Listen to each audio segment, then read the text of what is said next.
अस्सलाम वालेकुम स्टूडेंट्स आज हमारा टॉपिक चैप्टर नंबर 8 का जो है वो रिलेशनशिप बिटवीन इक्विलिब्रियम कांस्टेंट है। इक्विलिब्रियम कांस्टेंट जो है वो इनका क्या रिलेशन है। यहाँ पर एक जनरल मैंने रिएक्शन लिखा हुआ है। इसका जो केस है स्टूडेंट वो आपको पता है concentration of product over concentration of reactants.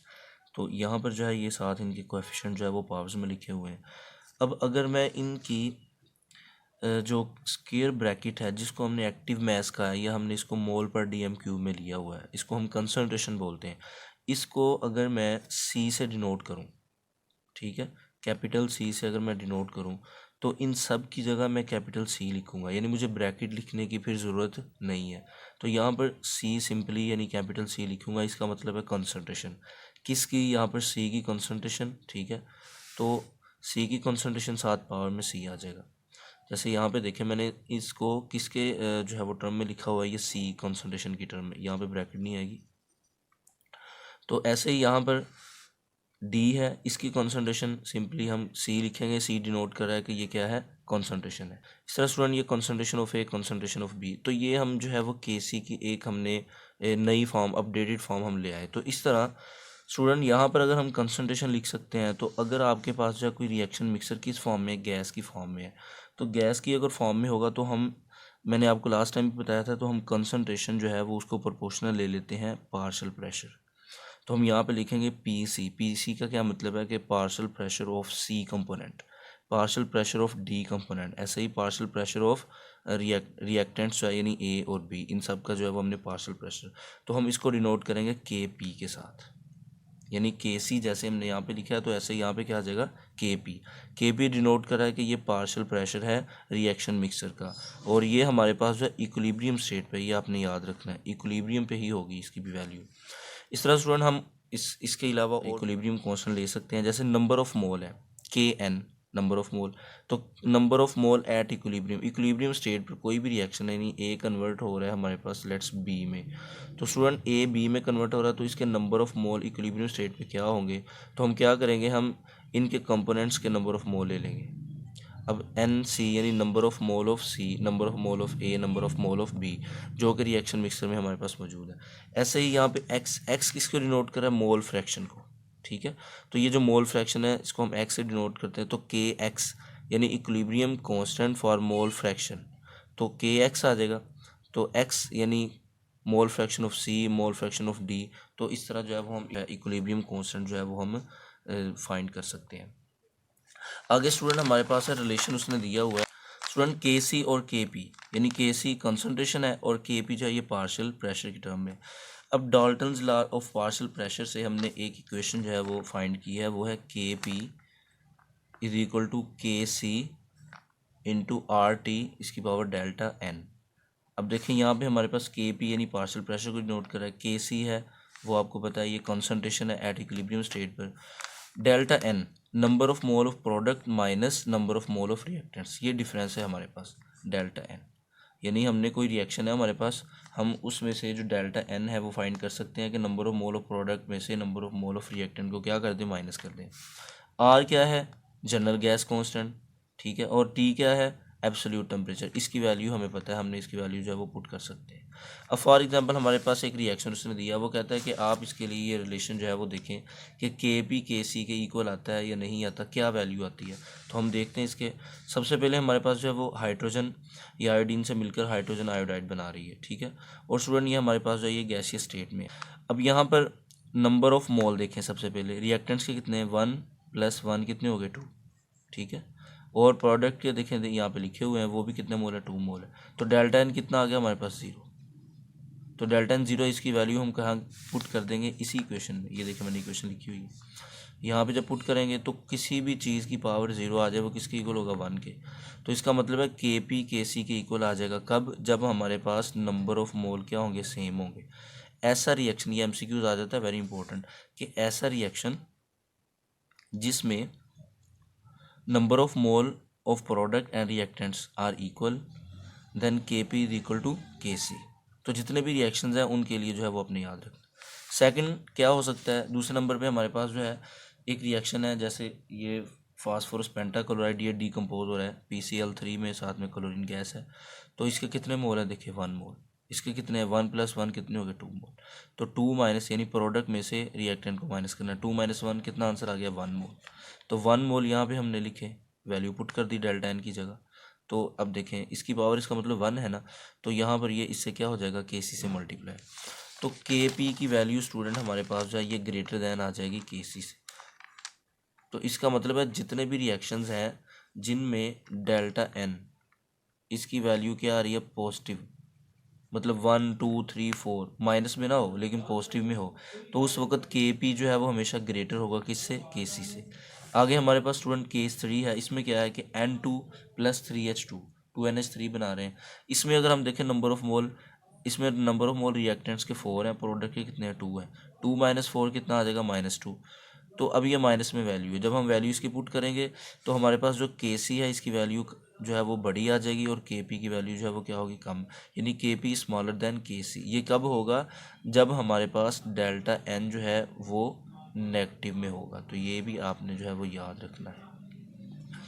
आगे स्टूडेंट हमारे पास इक्विलिब्रियम कांस्टेंट के सी की कुछ एप्लीकेशंस हैं, ये आपने 9th क्लास में ऑलरेडी पढ़ी हुई है, तो यहाँ पे मैं इसको रिवाइज करवा देता हूँ। तो इसकी 2 इंपॉर्टेंट एप्लीकेशन है, वो एक तो ये है कि हम इससे डायरेक्शन फाइंड कर सकते हैं किसी भी रिएक्शन की, कोई भी रिएक्शन है उसकी डायरेक्शन क्या होगी तो हम के सी से हमें पता चल सकता है इसकी वैल्यू से। दूसरे नंबर पे हमें रिएक्शन की हद, कितना रिएक्शन हो चुका है वो भी हमें जो है वो इक्विलिब्रियम कांस्टेंट से पता चल सकता है इसकी वैल्यू से। तो सबसे पहले डायरेक्शन ऑफ रिएक्शन की अगर हम बात करें तो स्टूडेंट हमारे पास 3 पॉसिबिलिटीज़ है, 3 पॉसिबिलिटीज। देखिए के सी किसके इक्वल होगा, के सी होगा प्रोडक्ट ओवर रिएक्टेंट्स, इसकी रेशो की। अब हमने रेशो से ही देखना है कि के सी की वैल्यू इसके इक्वल आ रही है या नहीं आ रही, लार्ज आ रही है, कम, क्या वैल्यू है। तो सबसे पहले है कि अगर रेशो इज़ ग्रेटर दैन के सी, कि हमारे पास जो है हमारे पास के सी, अब के सी स्टूडेंट किसी भी रिएक्शन के लिए स्पेसिफिक होता है, कोई भी रिएक्शन है उसके लिए के सी की एक वैल्यू है, ख़ास वैल्यू है, हम उसको यहाँ पे रखेंगे। फिर उसके बाद हम देखेंगे उस रिएक्शन के प्रोडक्ट और रिएक्टेंट्स की कॉन्सेंट्रेशन, उसका रेशो, उसकी जब रेशो लेंगे तो हम उसको कंपेयर करेंगे के सी के साथ। अगर तो वो रेशो ज़्यादा आ रही है और के सी की वैल्यू कम है तो इसका मतलब है कि रिवर्स रिएक्शन होगा। अब कैसे रिवर्स होगा, देखें रेशो उसी वक्त ज़्यादा होगी, ये रेशो जब रिएक्शन मिक्सर में क्या चीज़ ज़्यादा होगी, प्रोडक्ट, यानी कि प्रोडक्ट देखें ऊपर है, रिएक्टेंट नीचे है, तो प्रोडक्ट ज़्यादा होंगे रिएक्टेंट कम होंगे, तो ये जो रेशो है इसकी वैल्यू ज़्यादा होगी के सी से। तो सारे के सारे प्रोडक्ट हैं, अब अगर किसी रिएक्शन में सारे के सारे प्रोडक्ट हों इसका मतलब है कि वो रिएक्शन किस तरफ आएगा, रिवर्स रिएक्शन आएगा, वो रिवर्स होगा। तो हमें इसकी डायरेक्शन पता चल गई, यानी अगर के सी की वैल्यू कम है, रेशो की वैल्यू ज़्यादा आ रही है। और मैंने बताया कि के सी की वैल्यू यह हमें हर रिएक्शन के लिए इक्विलिब्रियम स्टेट पर हमें पता होती है या हमें दी होती है, तो हम इसको कंपेयर करते हैं। इसी तरह अगर आपके पास रेशो कम आ रही है, उसकी इसकी वैल्यू कम है, के सी की वैल्यू ज़्यादा है, मसलन मैं कहता हूँ के सी की वैल्यू 4 है, इसकी वैल्यू 3 है, तो अब ये रेशो की वैल्यू कम है और के सी की वैल्यू क्या है, ज़्यादा है। अब क्या होगा, देखिए रेशो की वैल्यू स्टूडेंट ये हमारे पास प्रोडक्ट और रिएक्टेंट्स की उस वक्त कम होगी जब सिस्टम में क्या चीज़ मौजूद होगी, रिएक्टेंट्स मौजूद होंगे सारे के सारे। स्टूडेंट यहाँ पर रेशो जो है वो इसकी कम है, यानी इसकी वैल्यू कम है, तो इसका मतलब है ज़्यादा रिएक्टेंट्स मौजूद है। देखिए रेशो उसी वक्त कम होगी जब हमारे पास डिनोमिनेटर की वैल्यू ज़्यादा होगी। तो जो रिएक्टेंट्स हैं इनकी यहाँ पे वैल्यू ज़्यादा है, तो इसका मतलब है कि सिस्टम में रिएक्टेंट ज़्यादा मौजूद है रिएक्शन मिक्सर में, तो हमारे पास रिएक्शन कौन सा होगा, फॉरवर्ड होगा, यानी forward reaction will be occur. तो ये जो है वो हम इससे डायरेक्शन हमें पता चला कि अगर रेशो जो है वो इक्वल आ जाए, यानी इसकी जो वैल्यू है वो इसकी रेशो की इक्वल आ जाए, तो हमारे पास वो उस वक्त रिएक्शन जो है वो इक्विलिब्रियम स्टेट पे होगा, यानी जितने रिएक्टेंट्स हैं उतने ही प्रोडक्ट हैं, तो हमारे पास जो है वो इनकी वैल्यू क्या आ जाएगी, सेम आ जाएगी। दूसरा जो इसकी इंपॉर्टेंट एप्लीकेशन है वो है रिएक्शन की हद, एक्सटेंट ऑफ रिएक्शन, कि रिएक्शन जो है वो अब कितना हो चुका है। तो स्टूडेंट ये भी हमें रिएक्शंस की के सी की वैल्यू से पता चल सकता है। जैसे कि अगर वेरी लार्ज के सी वैल्यू, अगर एक रिएक्शन है उसकी के सी की वैल्यू बहुत ज़्यादा आ रही है, वेरी लार्ज आ रही है, यानी वही प्रोडक्ट, ठीक है, और रिएक्टेंट्स उनकी रेशो से हमें पता चला कि के सी की वैल्यू बहुत ज़्यादा आ रही है, तो एक ख़ास टेम्परेचर पर, तो स्टूडेंट इसका मतलब है कि रिएक्शन कंप्लीट हो चुका है ऑलमोस्ट, यानी उसमें ज़्यादा क्या है, प्रोडक्ट है। तो हमें इससे पता चल गया कि रिएक्शन जो है वो कंप्लीट हो चुका है, यानी वो इक्विलिब्रियम स्टेट के करीब जा चुका है। इस तरह दूसरा है, अगर Kc की वैल्यू स्मॉल है, it reflects that reaction does not proceed appreciably in forward direction. अब इसका क्या मतलब है कि Kc की वैल्यू बहुत कम है, जैसे डीकम्पोजिशन है, ये HF हाइड्रोजन फ्लोराइड जो है ये हाइड्रोजन गैस में और साथ फ्लोरीन में एट 2000 डिग्री सेल्सियस पे जब हम इतना टेम्परेचर देंगे तो ये डीकम्पोज होगा। तो इसके लिए जो Kc की वैल्यू वो 10⁻³ अब -3 वैल्यू बहुत कम है, तो इसका मतलब है कि अभी रिएक्शन जो है वो नहीं हुआ, कंप्लीट नहीं हुआ, वो इक्विलिब्रियम स्टेट में नहीं गया। अभी रिएक्शन में सारे के सारे क्या चीज़ है, ये प्रोडक्ट है और ये हमारे पास रिएक्टेंट्स है, तो ज़्यादा रिएक्टेंट्स मौजूद है। तो रिएक्शन को किस तरफ जाना चाहिए, ये फॉरवर्ड डायरेक्शन में जाना चाहिए। और इस तरह हमें इसके पता चला है कि रिएक्शन जो है वो अभी इतना ज़्यादा नहीं हुआ, अभी स्टार्ट है, रिएक्शन बिल्कुल शुरू में है। Kc की वैल्यू ना बहुत बड़ी हो ना बहुत छोटी हो, तो इससे क्या पता चल रहा है कि Kc की वैल्यू यानी इक्वल टू 4 है इस रिएक्शन के लिए। तो हमें पता चल गया कि अब जो है वो रिएक्शन तकरीबन इक्विलिब्रियम स्टेट में है। इसमें दोनों इक्वली स्ट्रॉन्ग है, यानी इसमें रिएक्टेंट्स भी और प्रोडक्ट दोनों की कंसंट्रेशन तकरीबन इक्वल है, तो Kc की वैल्यू ना इतनी बड़ी होगी ना इतनी ही छोटी होगी। आगे स्टूडेंट जो है वो हमारे पास है equilibrium constant and equilibrium position.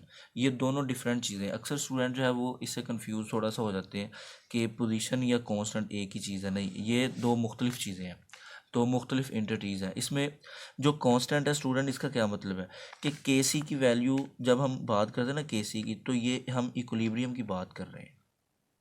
Equilibrium मतलब कि इक्विलिब्रियम पर जो रेशो है वो एक ख़ास टेम्परेचर पर वो Kc की वो होगी, उसे हम कहते हैं इक्विलिब्रियम कांस्टेंट। यानी इक्विलिब्रियम स्टेट पर कोई भी रिएक्शन है उसकी जो रेशो होगी यानी प्रोडक्ट ओवर रिएक्टेंट्स की, वही Kc होगा, वही इक्विलिब्रियम कांस्टेंट होगा। और ये जो Kc है स्टूडेंट ये अनइफेक्टेड होता है, यानी हम इसको इफ़ेक्ट नहीं कर सकते कंसंट्रेशन को चेंज करके या प्रेशर को चेंज करके या कैटलिस्ट ऐड करने से। हाँ, Kc एक चीज़ से चेंज हो सकता है, टेम्परेचर चेंज करने से। टेम्परेचर जब हम चेंज करेंगे तो Kc इक्विलिब्रियम कांस्टेंट जो है वो इफ़ेक्ट हो सकता है। अब इक्विलिब्रियम पोजीशन क्या है देखें स्टूडेंट, हमारे पास जो है वो एक रिएक्शन है, ये बी में कन्वर्ट हो रहा है, ए बी में। अब इक्विलिब्रियम स्टेट पर इसका जो कांस्टेंट होगा वो Kc है, लेकिन अगर फॉर एग्जांपल मैं कहता हूँ कि अभी रिएक्शन स्टार्ट हुआ है, तो उस वक्त मैं इसको Kc नहीं बोलूँगा क्योंकि ये तो इक्विलिब्रियम कांस्टेंट के लिए। उस वक्त मैं ये कहूँगा कि इसकी रेशो, ये रेशो डिनोट कर रही है इसकी पोजीशन क्या है। यानी इक्विलिब्रियम पोजीशन जो है आप रिएक्शन की किसी भी वक्त जो है वो देख सकते हैं, लेकिन इक्विलिब्रियम कांस्टेंट आप सिर्फ और सिर्फ एक पर्टिकुलर टेम्परेचर पर, यानी एक ख़ास टेम्परेचर पर और इक्विलिब्रियम स्टेट पर ही उसका इक्विलिब्रियम कांस्टेंट फाइंड कर सकते हैं। अब हमारे पास ये रिएक्शन है, अगर ये स्टार्ट है तो इसका मतलब इसमें ज़्यादा रिएक्टेंट्स है और प्रोडक्ट कम है, इक्विलिब्रियम स्टेट पे नहीं है।